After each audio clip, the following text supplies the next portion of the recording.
Welcome to another edition of the GM Shuffle with Michael Lombardi, presented by DraftKings and VEASAN. I'm your host, Femi Abebefe. As always, make sure to subscribe, rate, and review wherever you get your podcasts. Our producer, Elliot Bowman, on the ones and twos with us, as always. And Michael, what a game we saw last night. And I know you're ready to talk about this one, buddy. Chargers beat the Dolphins 23-17. I wanted to write like a little song for you about Tua, land of hope and dreams. You know, this train grabs Tua's tickets. This train, he's going to be the MVP. You ever hear Springsteen sing? It's one of the greatest songs of all time. This train carries Tua tickets. I mean, like, seriously, it all fizzled. I mean, I'd like to, you know, I'm not Don Draper, okay? Obviously, I don't look like Don Draper. I'm not a marketing guy. I don't have a background in advertising, but I do have a suggestion. I've had a couple, right? Yep. I think anytime a team gets in the red zone on third down, there should be a graphic that comes up, and there should be the Coors Light 4-point play. So America knows that this is the most important play of the game. I've said that before. But the other one I'd like to offer is all these morons who think Tua is better than Herbert. I'd like to offer them a free eye exam at Pearl Vision Center because they're blind. And they should get it treated. They should get some form to help them because they're not seeing very clearly. There's got to be something wrong with their vision.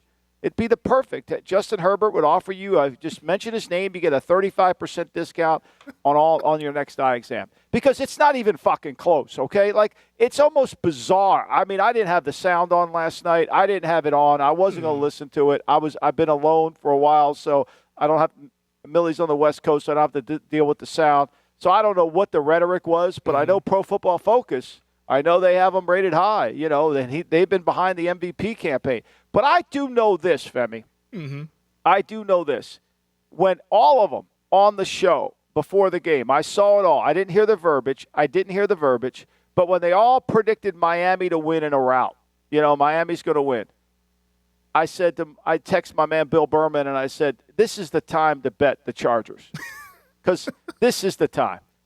I mean, it really is. It's the perfect time to bet. I mean, Coach Dungy's 8-7 now, just picking the winner of the game. Yeah, that's not great. Think about that. No, we're not even picking I love Coach Dungy. I mean, he's a wonderful man. He's a great. He's 8-7, just picking the outcome of the game. and I mean, the guy that didn't get the Stanford job. I mean, you know, like. That he's back smiling again. Like, I mean, again, I didn't listen to the sound, but once that was unanimous, that should have just told you to go to your local bookmaker and just bet as much as you want to bet. For the record, Tua's stat line, I don't know if he was putting out a tour date or something, but 10 of 28, 145 and a touchdown. At one point last night, Michael, he was 3 of 17, and they were just continuing to throw in the middle of the field. The Chargers were clogging it up there. Was there anything that you saw that was just a reminder, or was it something that the Chargers were doing defensively that prevented the Dolphins from having any sort of success on offense? Well, they made him feel a little uncomfortable. Not that they had great pass rush, but they made him panic a little bit, and he doesn't play well fast. He plays really well when he has time to set his feet and throw it. And they were disruptive in the route, and they packed the middle of the field. I mean, they dared him to throw the ball on the outside, and they know he was going to throw it up there, and it was going to, you know, it would hang in the air. I mean, the guy does not have a powerful arm, and he can't drive the ball. I mean, I don't know why we're making this to be something it's not. You know, Tyreek Hill is the best player on their team. It's not even close, right? Mm-hmm. So, you know, I mean, like, if it wasn't for if you took Tyreek Hill off that team, where are they going? Right? So, like, I don't know.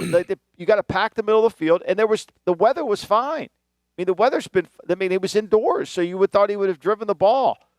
But there's no driving of the football. And, you know, I just – to me, he's accurate, short. It's when you make him have to throw it down the field. Some of those throws down the field were out of bounds, Femi.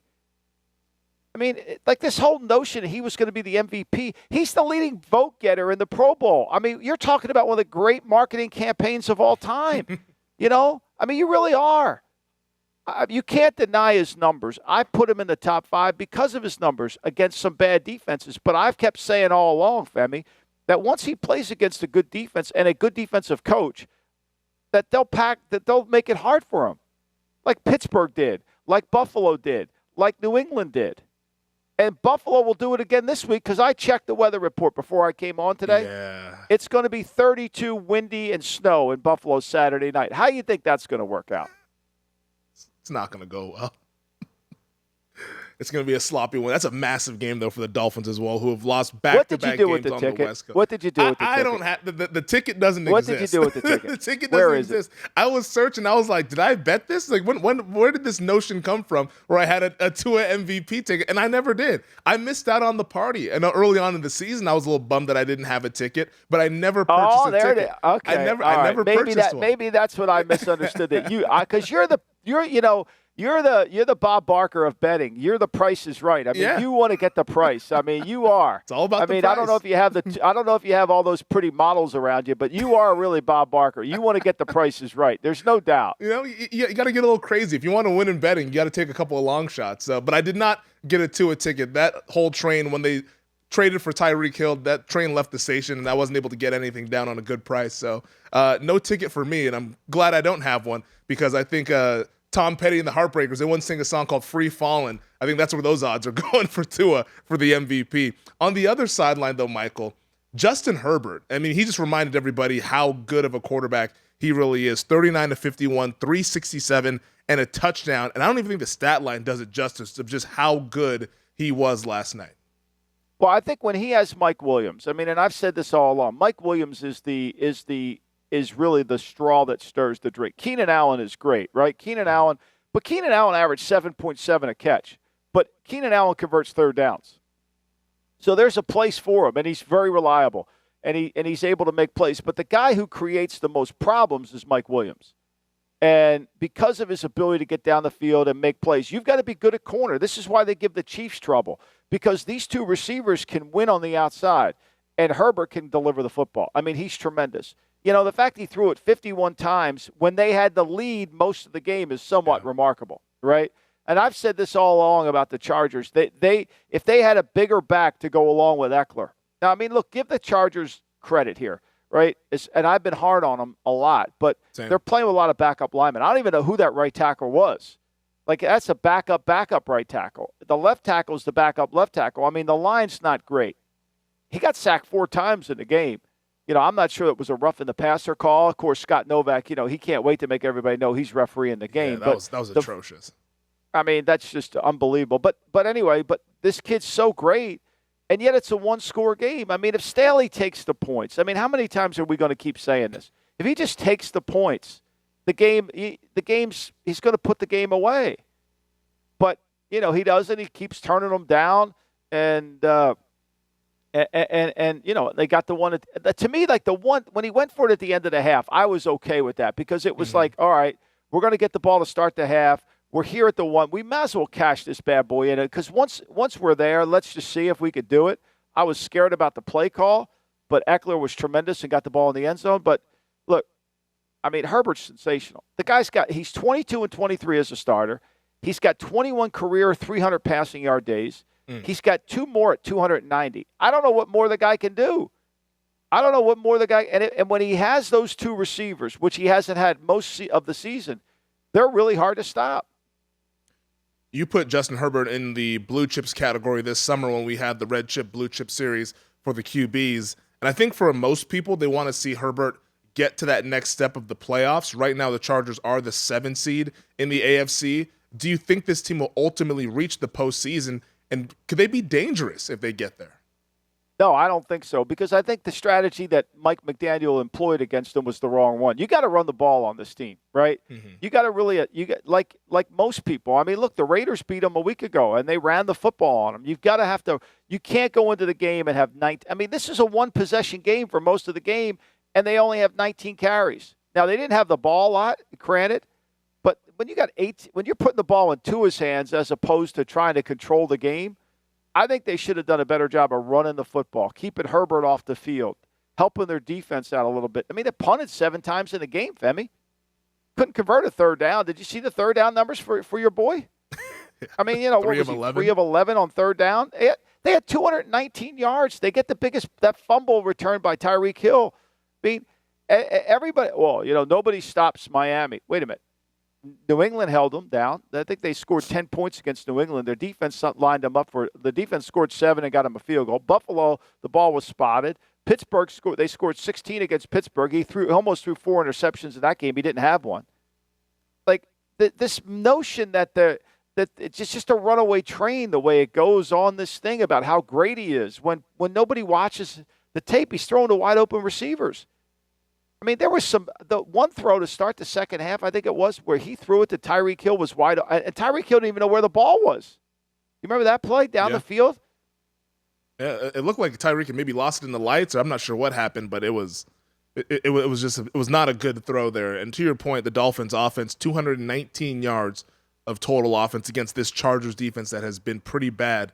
Doesn't bode well for Miami down the stretch here, but I think it's going to be really interesting to see what happens with this Chargers team. A lot of people want to buy in because you see Herbert play and you want to get excited about it, but on the other side of the ball, it's a little problematic, and we'll see that when they face Tennessee this week. When you play them with Mike Williams, you got to take Mike Williams out of the game, and you got to encourage them. You can't give up big plays. You cannot allow them to have the chunk yards, and they're not going to run the ball. They're not good enough to run the ball to beat you. They weren't good enough to run the ball against the Raiders to beat you. So, but when Mike Williams is on the field, it's a whole different story. And he becomes a real problem. But you can't allow the chunk plays. You can't allow them to make a play down the field. And that's where they become dangerous. When they play the Chiefs again, they'll give the Chiefs trouble because Herbert can match him. Herbert can match him. Now, Tennessee, they have Tennessee coming in this week, right? One thing we've learned about Tennessee over the last couple of weeks, David Long's on IR. That's really a significant injury for Tennessee. That really hurts them. But what we saw Philly do to Tennessee is the same thing Jacksonville did. Don't try to run this thing, throw it. It sets up really well for Chargers to play Tennessee. However, but you and I both know Tennessee will come in there and run the football on them. That's a tough-minded team, and tough-minded teams have kind of given the Chargers some issues, and we will break that game down on Thursday. I can't wait to discuss that game because that's going to be a lot of fun in the AFC wildcard picture. Michael, the feel-good story yesterday was out in Santa Clara in the Bay Area. The Niners, what a performance. They absolutely beat down the Tampa Bay Buccaneers 35-7. Everyone's ready to Brock and roll, Michael. Brock Purdy, how about his day? 16 of 21, 185, 2 touchdowns. The Mr. Irrelevant, the rookie 7th rounder, getting it done against Tom Brady and the Bucs. Well, look, we talked about it on Thursday, right? He's got 5 guys that he throws the ball to that can go with it after the catch. So he's got a really good team to set up with. And this defense, we knew that I said it before. If Brady's got to throw this thing 50 times, they're not going to win, right? And I think what happens to a lot of people is they get confused in the sense that, most coaches want to spend time drawing run pass plays when really the best offensive coaches understand how to run the ball against a specific opponent. And you can't go in and play San Francisco and try to fire that thing up 55 times. Now, you got behind 28-0 at the half, so there's no reason you have to throw it from that point. But look, they were able to run the ball. They had 36 rushes for 209 yards. McCaffrey was sensational, and Purdy, what hard throw did Purdy make? He made a great throw to Ayuk for a touchdown. I wasn't sure that was a touchdown. They ruled it. I wasn't sure. I don't know what you felt like, the 32-yarder. But, these guys are really good yards after the catch. They're dangerous. And so Kyle does a great job of giving him plays. And, look, this Buck team, I'd hate to have been on that airplane flying home with Brady. I'd have hate to have been on that plane. He's got to be so pissed off at the level of performance from everybody in this. Defensively, offensively. And how about this? He didn't even get sacked. That's the crazy part. He didn't get sacked, but there was nowhere to throw the ball. There was no place to get to the ball to. On the Purdy end, though, and I kind of tweeted about it tongue-in-cheek while I was watching the game because everybody gets kind of caught up with the whole thing. But there's some things that Purdy can do. I said that maybe the Niners upgraded at quarterback. There's some things that he can do with his mobility that Garoppolo doesn't necessarily do. Like the out-of-structure stuff, the off-script stuff I thought from Purdy was pretty good. Clearly, Jimmy has a better grasp of the offense. But Purdy's mobility gives him another dynamic, Michael. Is this something that can be sustainable down the stretch here? Well, look, as long as they can run the ball, they got Seattle this week. We'll talk about Seattle and Carolina later in the pod. But if they can run the ball and run play action, there's a lot of easy throws in the offense. Like there's not a lot of hard throws. And the decision making that's built within the framework of the offense is easy. So it's like, okay, you're going to throw it here to there. It's like Baker on Thursday night. I mean, McVay was telling him where to throw the ball. He had the headset all the way to the end. Okay, we're going to run this play, throw the over out. The over will be wide open. And he did it. And so it's the same thing. I mean, it's what we call it managing the quarterback, but that's kind of a bad term. It's being helpful to the quarterback. It's allowing the quarterback to have success, not asking him to do stuff that he's not really ready to do. A lot of I thought we saw more boots out of San Francisco. I thought they moved the pocket. He did a great job, the kid. I thought he would do a good job. I wasn't really that worried about him. He had the one interception, got called back for a penalty, but I really wasn't worried about him because all he's got to do is be the facilitator. He's just got to be the John Stockton of their offense. Just dish it. Yeah, no, I don't think there was anything to worry about with Brock Purdy. There is a little bit of stuff to worry about, though, for the Niners. Deebo Samuel suffering that high ankle sprain, carted off. It sounds like the high ankle sprain was probably the best outcome from that injury, at least at initial look there, because it looked brutal. Feel bad for Deebo. Maybe he can get back to the lineup when we start the playoffs, but the Niners keep dealing with all these injuries, which is just truly unfortunate, because I think as a complete healthy team, they might have an argument for being one of the best teams in the NFL. Well, they could match. I mean, look, Philly's running away with it, and they could certainly give Philly competition. I mean, think about this yesterday, Femi. They have a 38-yard touchdown, big play, a 32-yard touchdown, big play, a 27-yard touchdown, big play. And when you're making big plays and getting touchdowns off of big plays, you're pretty good. And so, they've got to stay healthy, but they have enough skill to kind of offset even Debo's kind of being hurt for a couple of weeks, how long it's going to take to see what he has to do. Mm-hmm. I mean, it is good news that it's not broken, but and then we'll see how hard or how long that high ankle sprain keeps them out. But look, they've got players that are really good with the ball in their hands, and this offense is set up for that. Last thing on this game, Michael, are the Bucs done? I think the Bucs are. It's just not there. I mean, they're fundamentally there's no details that get covered. Offensively, they're a complete mess. They have no idea who they are. They can't really function. There's no strength to their team. They can't run the ball. This year, they can't stop the run. They used to stop the run. They were tough to block to handle last year. They look like a team that's read their press clippings more than anything. There's the level of play. They can't rise their level of play. Actually, they sink to their level of play. I mean, everybody was, talking about, well, they came from behind against the Saints. I mean, if Mark Ingram stays in bounds, they're going to lose to the Saints. They're going to lose that game, So I don't see it. There's no switch they're going to be able to turn on. I mean, think about this, Femi. Yesterday, I mean, I know San Francisco's a great defense and all that, right? But when you look at it, I mean, they made no big plays in the game. They couldn't make a big play in the game. They can't get the ball down because here's why they can't make a play to get down the field. They can't get it down the field because they can't protect long enough. Brady's got to get the ball out of his hands so quick. I mean, they had a 32-yard pass late in the game in the second quarter to I think it was to Godwin, and then Brady threw another one in the fourth quarter for 20 yards. That was it. The two plays, 32 and 20. They're the only explosive plays they had the whole day. Yeah, they had the one to Evans, but that was called back for holding. It's not a good recipe right now in Tampa Bay, but they're still in first place in that NFC South, remarkably enough. Are they? Might not be for long. Who knows? Just based on how Carolina's been playing. We'll talk about the Panthers a little bit later. But, Michael, let's talk about my team, the Dallas Cowboys.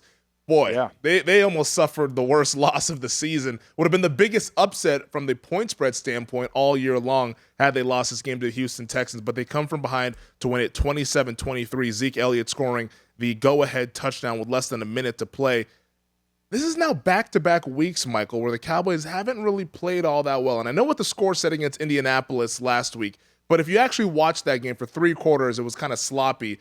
Should we be concerned with Dallas moving forward? I think this. I don't think fans can understand this because the mindset of the fans is different than the mindset of the players. I think the hardest job any coach has is to get his team to play at a very high level against a team that you're supposed to beat, right?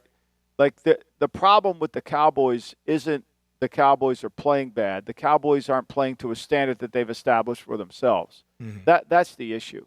So when you're a team and you're not really worried about the scoreboard or the opponent, and you have an established criteria of excellence that you must meet, then the opponent is insignificant. And so the coach has an easier job of motivating the team to the level of play, to the standard of excellence, right? That's what he's trying to get the team to. But when your team's focused on, well, we're 17-point favorite, we can play. We don't have to play our best to win this game. It's a hard job for a coach. And especially when you have a lot of young players on your team, and then they have a lot of injuries. I mean, I don't think that they have a healthy corner in the game. I mean, Diggs was hurt, then he came back. They were losing corners. They lose Steele, the right tackle. Yep. I mean, they started losing guys in the game, which was a problem for them.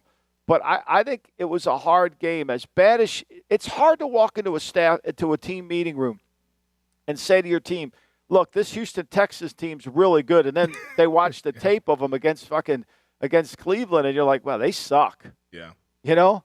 Like, they suck. You know? And typically they did yesterday, the Texans did what they usually do, what they had done earlier in the year, which is play good for 3 quarters and then phase out. You just hope that Dallas isn't looking ahead to that matchup a couple weeks down the line against the Philadelphia Eagles, because they have these 3 AFC South games leading up to that contest. Hopefully the Cowboys can remain focused and keep a little bit of pressure on the Eagles, who have looked, but Dak's got to play better. Yeah, I mean, Dak does some dumb things. I mean, Dak does some things that you can't live with. I mean, you know, he's going to have to play at a higher level. They're going to have to get Dak to play much better than he is playing. I mean, now they got to go into Jacksonville. And look, Jacksonville will have their attention. You know, they got 3 of the next 4 games on the road. So they got to go to Jacksonville, got to go to Tennessee, and they got to end up with the Commanders. So they've got it. They're going to have to get healthy. I don't know where Steele was. I think he may be. I don't know if he's out for the year. It's pretty bad, is what they're saying. So that right tackle, that's going to be a real issue for him. You know, and so that's going to be a problem because Steele was playing well for him, and so you know, but they'll play better against Jacksonville because they'll be able to pressure and do some things to Trevor Lawrence to kind of create some problem, but they got to get healthy. I think the big issue with the Cowboys is their health, especially at the cornerback position. You know, Anthony Brown's out with an Achilles. They went into the game. They got beat up in the game. Curse, what the hell happened to Curse? I mean, he got hurt in pregame warm-up. It's ridiculous. Now, he ended up playing in the game, but it was looking scary that he was limping off. And I'm like, how the hell do you get hurt in pregame warm-ups? I'm not sure what they're doing, but yeah, they're pretty banged up. But Tyron Smith sounds like he might possibly be able to play this week, if not maybe next. And they really need him to come back because I think they can kind of shift some things around on the offensive line, maybe move Jason Peters to right tackle if Steele is going to be out for the rest of the season here. But the Dallas Cowboys got to get healthy and they got to get focused because the playoffs are coming up. Did you watch much of that? Yeah. Pem, did you watch much of that game? Yeah, I watched it, unfortunately. I watched much of it, and I was pissed off for a lot of it until the end there. But, yeah, I thought they struggled, honestly, with Driscoll, the mobility of Driscoll. And that's something that we've seen this Cowboys defense struggle a little bit. When they played the Eagles that first time with Jalen Hurts, when they played Justin Fields, going up against that movement, that 6-back attack there, like, I think there's some things that with the mobile quarterbacks that have given this Dallas defense some problems. So, well, especially if, you know, like, I don't think they expected it, right? No, I don't think when you're not ready for it, then it's hard. You kind of get caught off guard, you know, and all of a sudden Driscoll – I mean, who would have thought Driscoll was going to come in and play and move around like that? It's kind of tough. Yeah, it was not their best showing, but they won nonetheless. Maybe that's a sign of a great team. We shall see as they improve to 10-3. But, Michael, let's take our first break. When we come back, we'll discuss Dan Campbell and the Detroit Lions. They keep on rolling down there in Motown. All right, Michael, yesterday afternoon we saw the Detroit Lions win their 5th game of their last 6 tries. They beat the Minnesota Vikings 34-23, improving to 6-7 on the season. And after the game, we heard from head coach Dan Campbell about what this win streak has meant to this Lions organization. I'm drained, but I'm excited, believe me. I mean, the guys know how I felt all week about this game. But yeah, look, I don't think there's a surprise here. We you know, I've said it before. You know, it's hard when you get down in the dumps and you were where we were at. You know, it's easy to lose faith, but these guys never did, and we stayed true to what we were about. And they knew, they believed we were one play away, and that's where we've been. And so now we're making the play. You know, we're making the one extra play. It's not costing us. You know, and we're able to overcome some of these mistakes we were making earlier. So.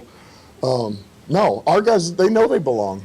They know they belong, and they know when they play football like we've been playing the last 6 weeks, we can play with anybody. That's the truth. Ooh, is that the truth, Michael? Well, I mean, look, I watched a lot of the game. I went through it this morning, and I mean, they did. I mean, look, they did a great job on Dalvin Cook. He had the red zone turnover. This was a Minnesota game that was not typical of Minnesota in the sense that Minnesota typically is really good in the red zone. They were 2 for 4. They're usually good on defense in the red zone like they were against the Jets. They weren't against Detroit. Detroit's red zone offense has really been very effective.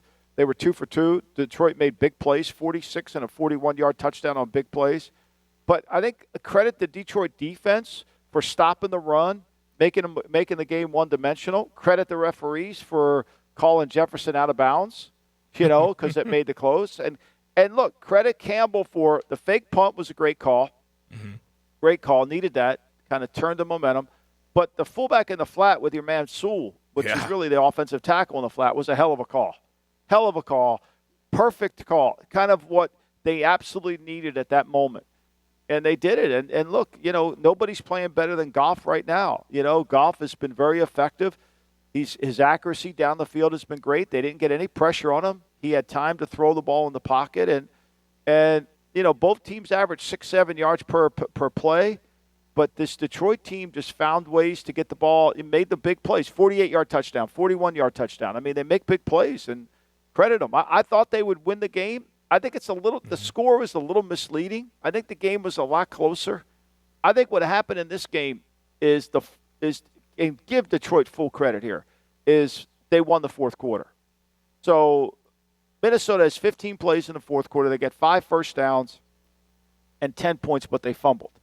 Meanwhile, Detroit had 29 plays in the fourth quarter. They got 9 first downs and scored 13 points. Like, they won the fourth quarter, which is what they had to do. And I think you got to credit the call on 3rd and 1 where they needed to get that first down or else they were going to punt it back. And I don't think their defense would have stopped them. I really don't. I mean, the game, as it came down to an onside kick. You mentioned Jared Goff and how he's been playing over those past 5 games. This is from Field Yates over at ESPN. Goff is 117 of 169. That's 69%. 1,300 passing yards, 8 touchdowns, no interceptions, a QBR of 75 as the Lions are 4-1 in those games, averaging just under 27 points per game.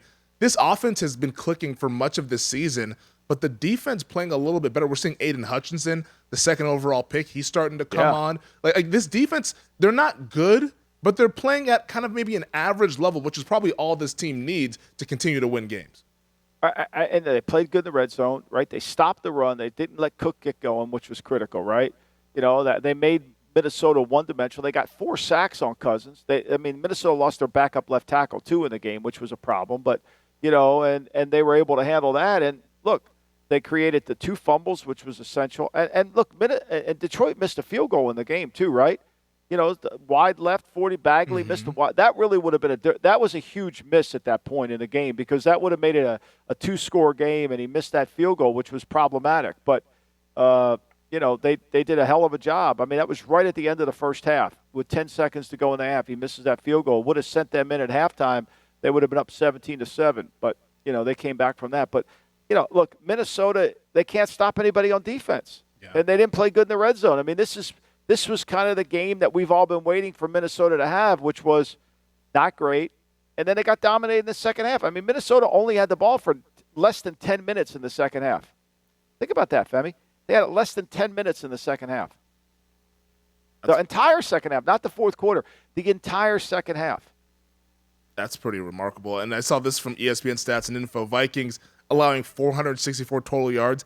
Their 5th straight game that the Vikings defense have allowed at least 400 yards in a game. That's the longest streak in franchise history. This defense is historically bad. And we've had all the discussions, hey, are the Vikings frauds? Are the Vikings pretenders? And games like this are going to kind of reinforce more of those kind of beliefs that people have about this Minnesota team. But real quick, Michael, before we get to the next game, the Lions at 6-7, they have a favorable schedule going on. Now, they have a tough game in New York against the Jets on Sunday. But do you think that this team could potentially sneak in to the playoffs in the NFC wildcard? I mean, they could. I mean, who's the way they're playing? They're peaking at the right time. I mean, the Jets game will be a tough game, but who's going to play quarterback for the Jets? We'll get to them. But Mike White took a beating. I mean, Mike White, that poor kid took a beating. I mean, it's tough, man. That was bad. And then are they going to go back to Flacco, or are they going to resurrect Zach Wilson? So that's going to be the determining factor in that game. But look, they're not playing. They're playing so well on offense. And for as much as I criticize Goff for having the table of 2 near the heaters, he's won 2 outdoor games recently. So, unless there's a meltdown offensively, they can move the ball. Look, the offensive line is protected. They move the ball well. Give Ben Johnson, the offensive coordinator, credit. They've got a good scheme. They get the ball down the field. And Goff, when he has time to set his feet, like we've often said, he didn't get sacked yesterday. Minnesota didn't get near him. They only had 4 tackles for losses. Really impressive stuff there from the Detroit Lions. But the best team in the NFL, Michael, resides in Philadelphia, at least from a record standpoint. The Eagles improved to 12-1 after they absolutely demolished the New York Giants 48-22. Eagles clinch the first playoff berth this season, so we got 1 spot already locked in, 13 more to go. And this was probably the worst bet I've made all year, Michael. Giants plus 7. You did. Don't tell me you took the Giants. I took the Giants, man. And it was over in about 10 minutes. You kind of, it's one of those where, like my last week, what I did on Russo, 2 weeks ago, I took Houston versus Cleveland because I thought they would. And after like the first 8 minutes of the game, I said, "You're an idiot. You're such an idiot. Why would you recommend that?" I fell into the trap, man. I mean, here's the scary part about Philly is when they play these teams that they know they're better than. And the best thing that ever happened to Philly was the Washington loss. Because what happened with that loss was that game plan everybody wants to duplicate. Everybody says, okay, here's how you got to beat Philly. You got to keep the ball away from them. You got to convert third downs. You got to make them play, desperate, yada, yada, yada. So Philly's taken the approach, we're going to go back to just being really aggressive and scoring. So they're throwing the ball more early in the game to get the lead. And so once they got the lead in this game, what was it, 24-7 at the game was over. Yeah. So now we've said this all year about the Giants. They're a nice story. They're not very talented. They can only play one way. They can only play one way. They have to play a close game, play great in the red zone. They've got to stay attached throughout the entire game, get the game in the fourth quarter, find a way to win. That's the only chance they have. And when Philly made it 24-7, and Philly's not going to take their foot off the gas, they're going to keep trying to score. So this was really an impossible challenge for the Giants. They don't have enough team speed on defense to handle Philadelphia. They can't cover man-to-man. They don't have Leonard Williams in there to help in the running game, so they're light in the box in the run game. They can't figure it out. And then offensively, I mean, where are they going to go? Once that line moved, Femi, that's why I was surprised you went for it, because the line went from Barkley was really doubtful whether he was going to play, and I wasn't sure he would, but you knew he wasn't going to have an impact on the game because he's got this neck thing. So once they made Daniel Jones have to participate in the game, I mean, it's over. I mean, who's making a big play for the Giants? I mean, their longest pass play was what? Slayton had a 37-yarder. They have no explosiveness on the outside. What's that kid they signed from Detroit, Galladay? You talk about a guy who's robbed. I mean, geez, oh, man. Yeah, that's a ski mask contract. Oh, my God. Yeah, that's it. The Barkley news, I figured Barkley would play. The one that caught me off guard, though, was Leonard Williams. For some reason, that slipped through the cracks this week when I was looking at the injury reports. And I saw it Sunday morning. I was like, oh, I might be in trouble if he's not on the field. I mean, when Philly has this mindset to that we're going to throw it. I mean, now look, Philly ran the ball 31 times in the game, so I'm not saying they didn't run it. I mean, they had 31 rushes in the game and averaged 8.2, and Hurts had his 7 for 77. I mean, and he, 24-yarder. But when they have that mindset to really take it over and start the game off, I mean, here's how they start the game. They go 14 plays touchdown. They go 12 plays touchdown. They go 1 play touchdown. I mean, now they're at 21-0. And if it wasn't for the block punt, this would be 24-0 at the half. Eagles are pretty damn good, 12-1, and I think them being really good in the combination of the Gonzaga schedule that they're playing that you talk about. Yeah, 15-2. But I think the loss. You can't underestimate the loss to Washington. How it's given the Eagles a look-see into how people will want to play them. And so the Giants are sitting here. Okay, they're 4 for 13 on third down. Well, you can't do the Commanders' playbook if you don't convert third downs. And so now people are going, look, it's going to take a team that can throw the football effectively and has speed on defense. That's not the Giants. The Giants don't match up to Philly. The Giants are 2 drafts away from matching up to Philly. That's what they really are, in all honesty. The fact that the Giants have won 7 games attribute to Brian Daboll and the coaching staff there for being able to keep them attached. But when they get it behind, when they play somebody who can move the football, understands how to throw, and can build a lead, it's over. Pretty good job that those guys have done. I mean, they were 6-1. We were sitting here asking if the Giants were good, and I mean, the Giants fans were yelling at us and, hey, how the hell can you ask this question? We're 6-1, but it's kind of fallen off of the rails here as we've entered the second half. But they of get the it back season. this week. They got Washington. And look, Washington coming off the bye, Heineke's not, he's not going to run away from anybody. I mean, the season's not lost for the Giants. No. I mean, this season isn't, I think they're a 4-point dog going down to Washington this week. 4.5, 5 is what I'm seeing right now. Yeah, I mean, so look, probably nobody will be betting them, but this is the perfect time. It's us against the world. Yeah. Well, it was us against the world for the Jacksonville Jaguars going down to Tennessee to take on the Titans. And the Jags, what a performance. This team, they're the Jekyll and Hyde team, Michael, of this NFL season. Because when you want to go out on them, then they come and reel you back in with Lawrence playing well. 30 of 42, 368, 3 touchdowns. The Jags win the game 36-22. For a second there, I thought Derrick Henry was going to break the all-time single-game rushing record there with how he was running the ball in the first half, but Jacksonville just kind of blitzed them in the second and third quarter, and then now the rest was history.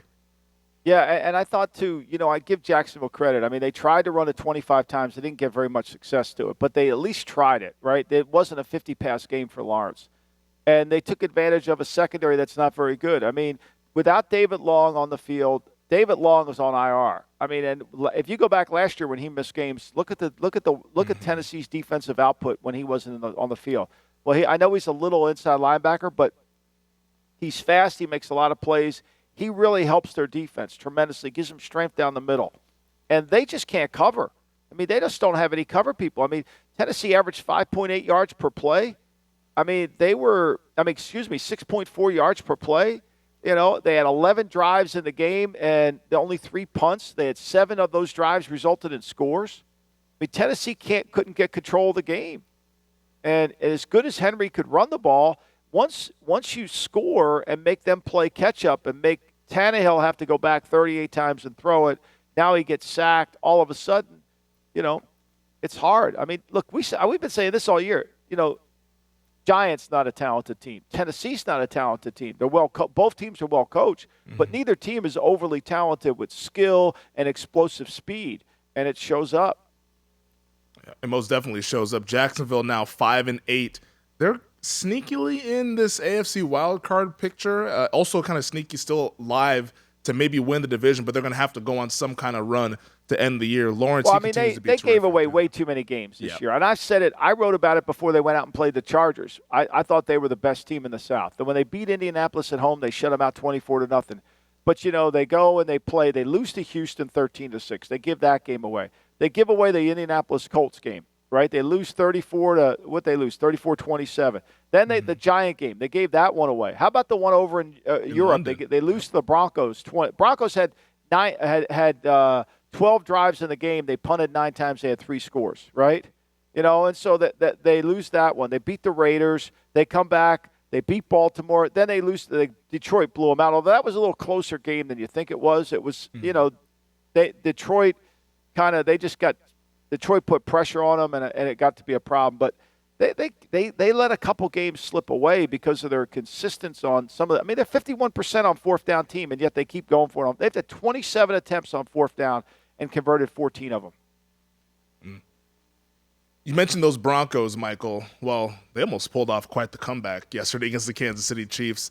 The Chiefs win the game 34-28. They improved to 10-3 on the season. Haven't quite yet clinched the AFC West, but that's only just a matter of days away here. At one point, this was 27-0, Michael. Then all of a sudden, here comes the short order cook. Here he comes. And is making the game a little bit close as that thing got kind of tight there for Kansas City, but they held on nonetheless.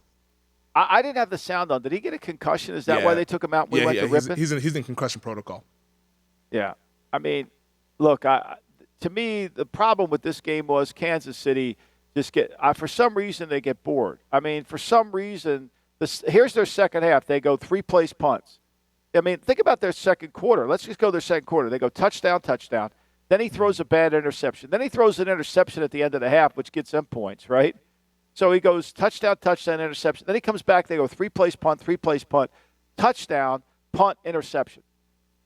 I mean, like, you can't. I mean, there's got to close the game out. That if you had Tampa, if you had Kansas City laying the points, that's a bad beat. You should have covered that in a. I mean, because to think that the Broncos are going to score 28 points is somewhat remarkable, and be 3 for 3 in the red zone.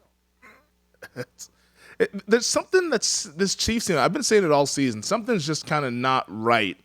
And I think they put so much pressure on Mahomes to be the very best quarterback in the NFL, and he is. He is the best quarterback. But he has to damn near be perfect for them to win a lot of these games. And yesterday, he wasn't perfect. He had the 3 interceptions, and that's why Denver was able to score 28 points. If he has even just a B-plus game in the playoffs, they're going home. That's what happened last year. I mean, it happened last year, Femi. I mean, when he didn't play well in the second half, it happened. And I don't know. I mean, Kelsey still had 4 catches for 17 yards a catch. I mean, you can't turn the ball over. I mean, you can't turn the ball over. They gave up 100 yards rushing. Russell Wilson had 57 yards rushing in the game. Yeah. Who would have thought that happened? It was looking like 2013 all over again for Russ.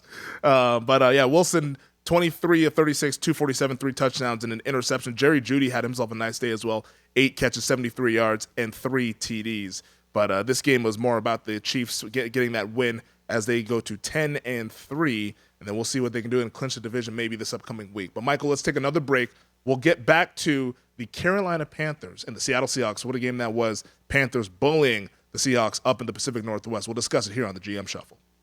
All right, Michael, yesterday the Carolina Panthers beat the Seattle Seahawks 30-24, and it was just right from the get-go. You could see that Panthers' physicality running the football on that Seattle defense that has continued to regress over this past month. Yeah, I mean, look, they won it up front. I mean, they beat the shit out of them. I mean, give Carolina – I mean, James Campen, the line coach, has done a great job. I really think, obviously my son's down there. I like the coaches on the staff, so I am partial, but when you compare this line last year to this year, it's completely different. And, the first-round pick at left tackles played well. Christensen at left guard. Everybody's playing well, and they come off the ball. And by trading McCaffrey, they found an identity. When they had McCaffrey, they were running plays, and now they become this physically tough, we're going to knock you around. And they've got a change of pace back with Hubbard and Blackman, I think it is, and then they bring in Foreman. And so, I mean, they had 10 drives in the game, Femi, only punted twice. And then one time they had a chance down the goal line. They didn't run it at all down there. They threw it 4 times, and they didn't come away with any points. But, I mean, let's make no mistake about it. They pushed Seattle around and ran the ball in a place which is hard to run, which is on their field. Yeah, we don't really see the Seahawks get bullied like that at home. After the game, head coach Steve Wilks, or interim head coach Steve Wilks, talked about this Panthers team and how they've been able to really rally around each other after everybody has kind of written them off this year. Everything that, we've gone through, they've gone through with the different, coaching changes, getting rid of players, or the organization trying to tank it, all those different things. And to see how those guys respond and came out and played today, it is pretty thrilling and emotional, yes. It's got to be a fun ride back to Charlotte for that Panthers team, that cross-country trip. The guy's done a great job. I mean, give him credit, right?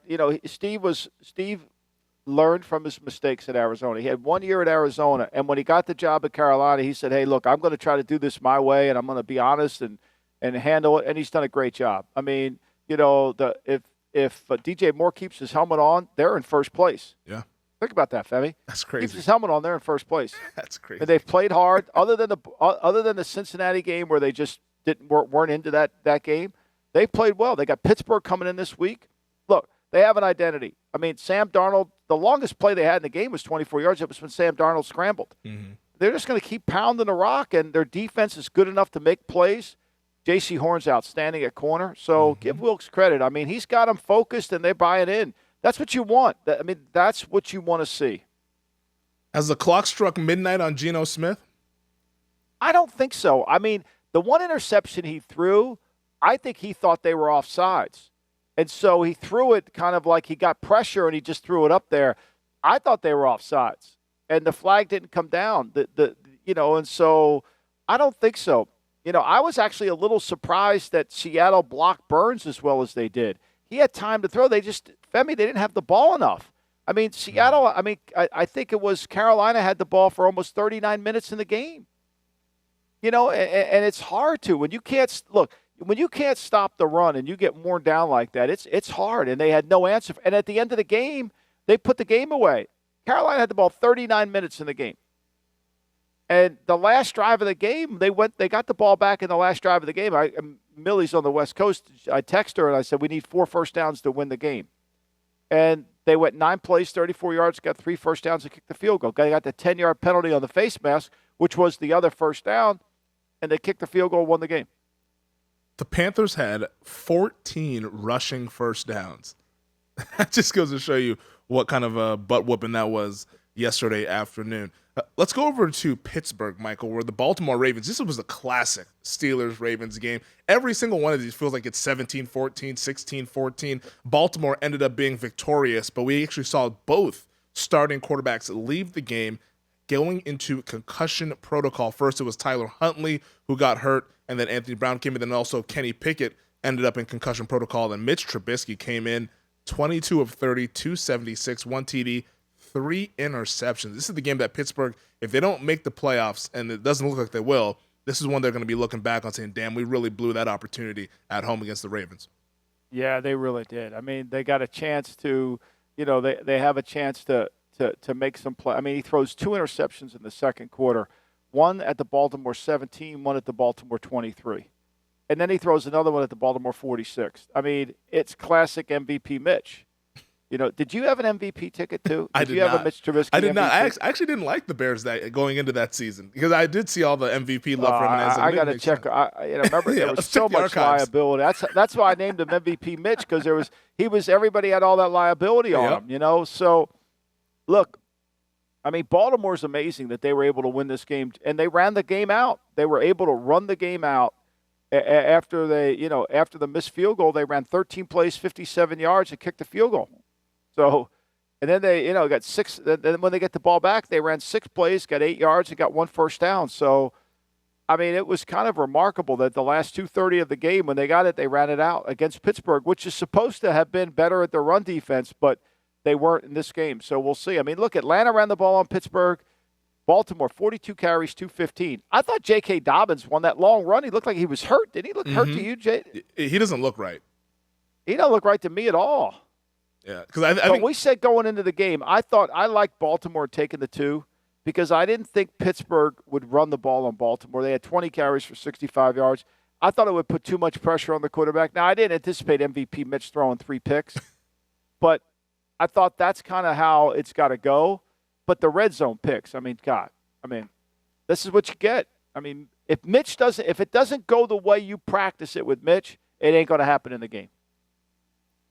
If he doesn't throw those interceptions, Pittsburgh probably wins the game, which is just it's not a good situation for him. Kenny Pickett now being in the protocol, we'll see if he can clear that protocol by the time they take on the Carolina Panthers.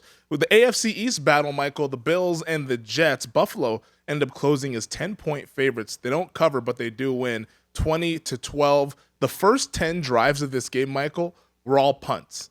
This was an just an ugly performance from both teams offensively. The weather was crappy. It's Western New York in December. I guess what else did you expect? But Buffalo gets a much-needed victory as they kind of start to get a little bit of a cushion in that AFC East division. Yeah, I mean, the Jets have played Buffalo well. I mean, the Jets' defense, it really sets up well. They couldn't make an explosive play. I think, 24-yard pass to Knox and a 32-yarder to Diggs were the 2 biggest plays of the game. And look, when things aren't going well for Buffalo, they're going to run the ball with Allen. There's no doubt about that. But I don't know how Mike White's going to feel because Mike White got the crap beat out of him. I mean, and that Carter fumble really did him in. And that became a problem. And look, they take the field goal. It's a backdoor cover on that field goal. I mean, I had the red zone on the 1 o'clock game, and Romo was saying, no, don't kick the field goal, get the first down. No, I think you got to kick because it's going to come down to an onside kick at some point, so you got to get it.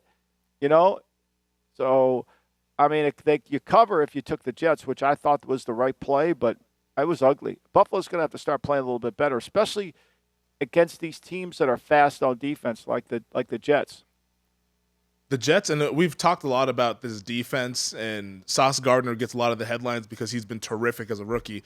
Their best player is Quinnen Williams, in my opinion. Quinnen Williams, he got hurt, and that could be a big thing. It sounds like it's a calf injury. He's day-to-day is what Robert Saleh said after the game. But Quinnen Williams has become a beast. He's become the guy that was picked in the top 5 of that draft there. He's been a really good player. Did you also catch what Robert Saleh said, though, after the game? No. He said that we'll see these guys again, is what he said. We'll see. I mean, look, I give the Jets credit. They're not a great third down defensive team. They ranked 21st in the league. They held Buffalo for 2 for 13 on third down. And they were really, in their red zone efficiency, the defensively. So, Buffalo did 232 yards of offense, 14 first downs of the game. 3 of them came by penalties, Femi. I mean, I thought the Jets played them as good as you could. They just couldn't get enough out of their offense, and the offensive line broke down. And White took a shit beating, really did. I don't know how he's going to play this week. I really don't.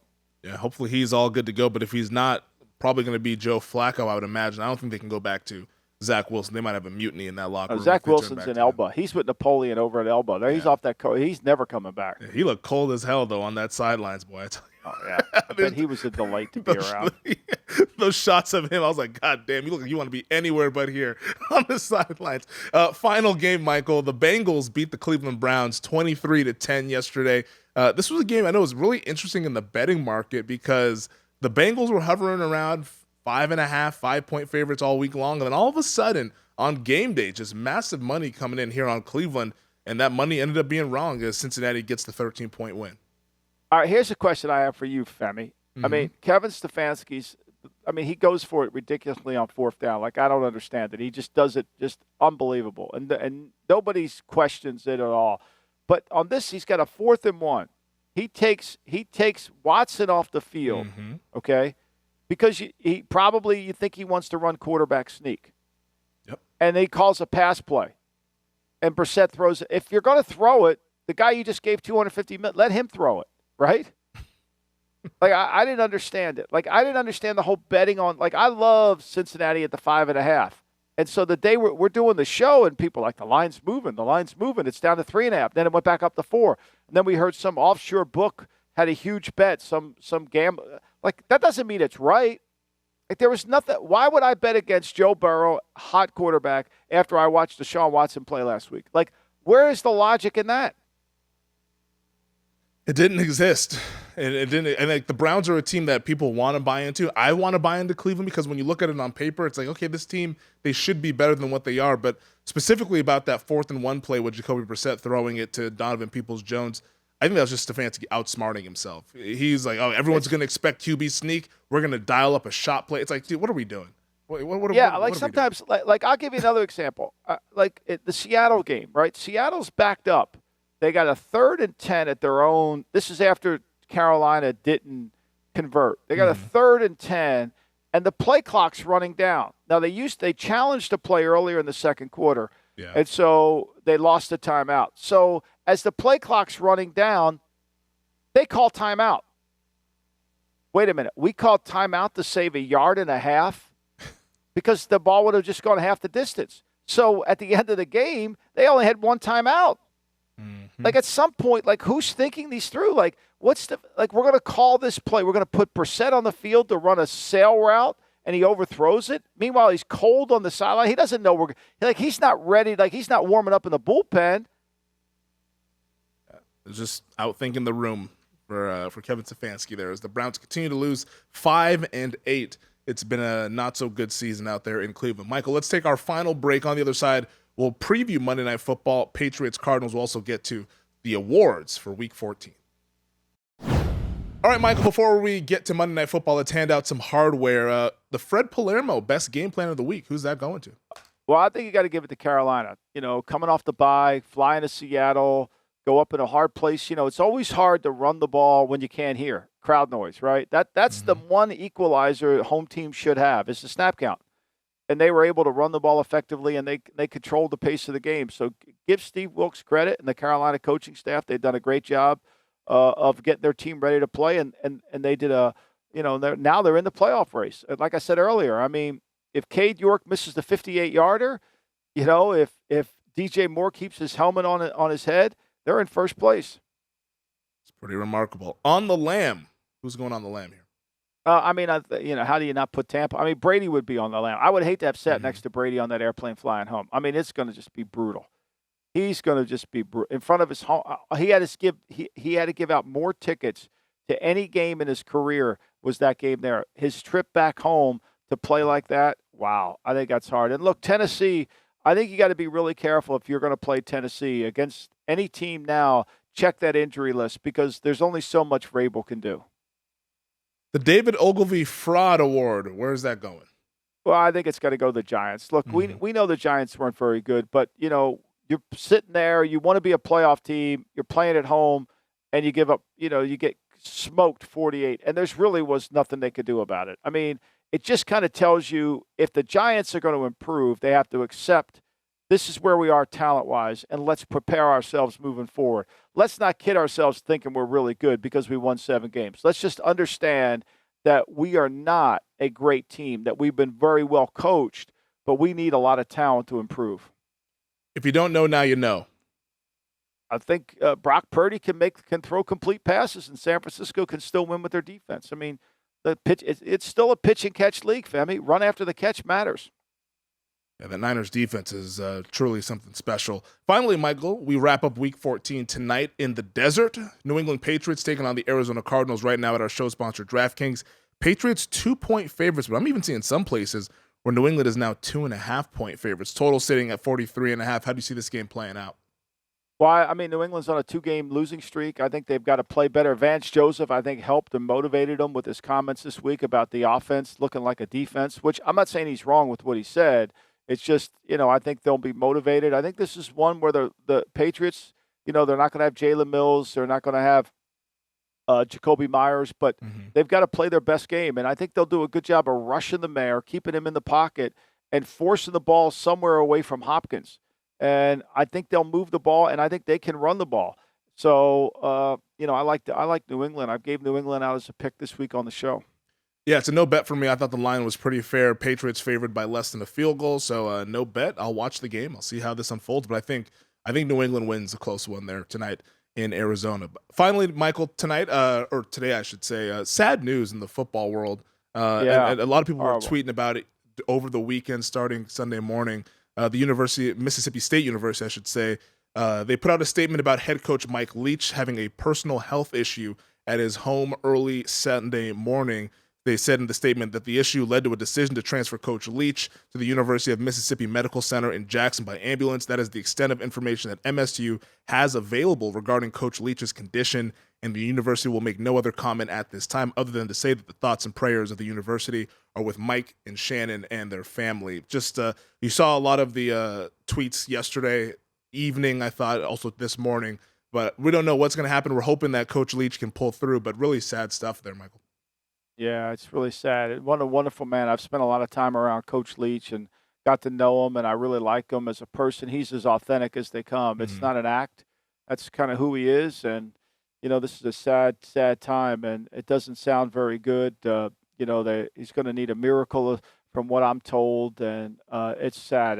Too young, too talented, too smart, and genuine, and I think there's no doubt about it. So my heart and prayers are with his wife and his family. As I think he's in Jackson, Mississippi right now. So horrible news.